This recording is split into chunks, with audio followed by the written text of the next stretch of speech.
This is the Impact Wrestling Final Resolution 2023 pay-per-view full show results video, which takes place at Toronto's Kolov Arena.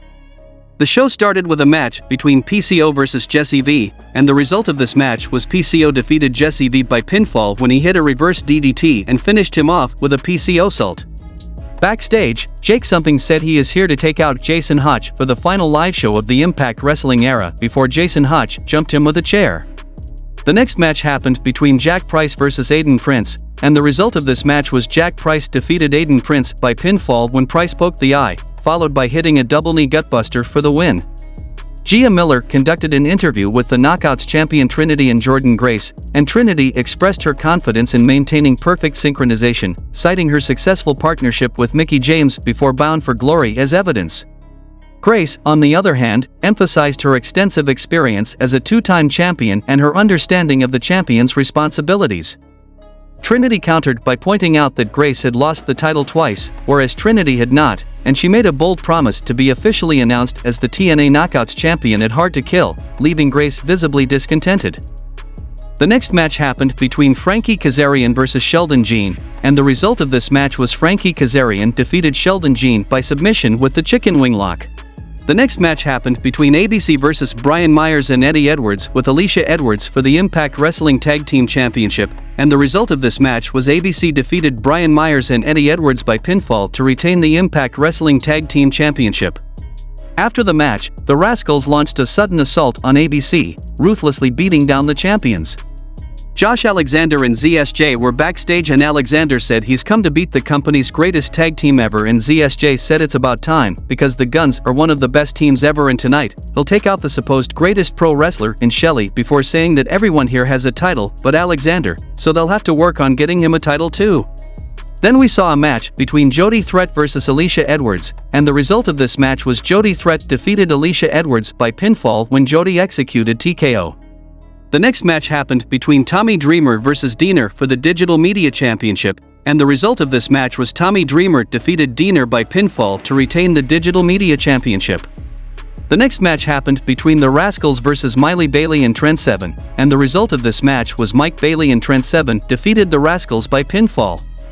Following the match, Scott D'Amore made his way to the ring amidst chants of TNA from the crowd.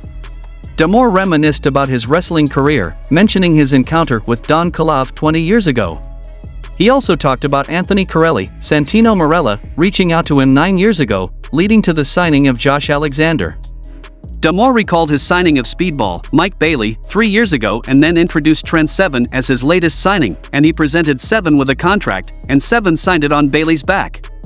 Jason Hotch came to the ring and declared that he no longer had an opponent for his match because Jake Something had suffered a horrific injury. They even showed footage of Hotch viciously attacking Jake Something with a chair earlier in the evening. Despite the apparent injury, Jake Something made a surprising appearance and headed to the ring. Then we saw a match between Jake Something vs Jason Hotch, and the result of this match was Jake Something defeated Jason Hotch by pinfall with a black hole slam. Then we saw a match between Moose vs Rhino, and the result of this match was Rhino defeated Moose by disqualification because Moose hit a low blow. Rhino was not satisfied with the DQ victory, and grabbed the microphone, expressing his determination not to leave Toronto with a win by DQ. He challenged Moose to a street fight, seeking a more definitive outcome. Initially hesitant, Moose appeared to be leaving the ring but was informed that if he did so, he would forfeit his TNA title match at the upcoming Hard to Kill PPV. Then we saw a street fight between Moose vs Rhino, and the result of this match was Moose defeated Rhino by pinfall with a spear. Then we saw a women's tag team match between Impact Wrestling Knockouts champion Trinity and Jordynne Grace vs Giselle Shaw and Deonna Purrazzo, and the result of this match was Impact Wrestling Knockouts champion Trinity and Jordynne Grace defeated Giselle Shaw and Deonna Purrazzo by pinfall. After the match, fans chanted for Deonna Purrazzo, who was making her last contracted appearance for Impact Wrestling that night. Giselle Shaw initially appeared to offer her hand but instead attacked Deonna and left her lying.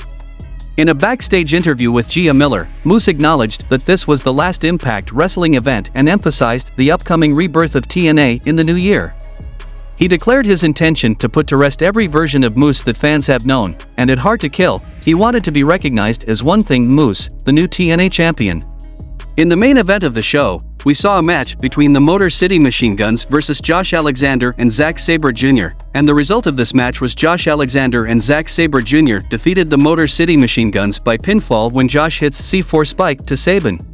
Josh Alexander and Zack Sabre Jr. emerged as the victors in this thrilling matchup, which featured excellent action from start to finish. Sabre and Alexander showed respect for each other by shaking hands after the match, and the show closed with a video package highlighting the upcoming rematch between Will Ospreay and Josh Alexander, scheduled for the Snake Eyes on January 14, 2024, in Las Vegas.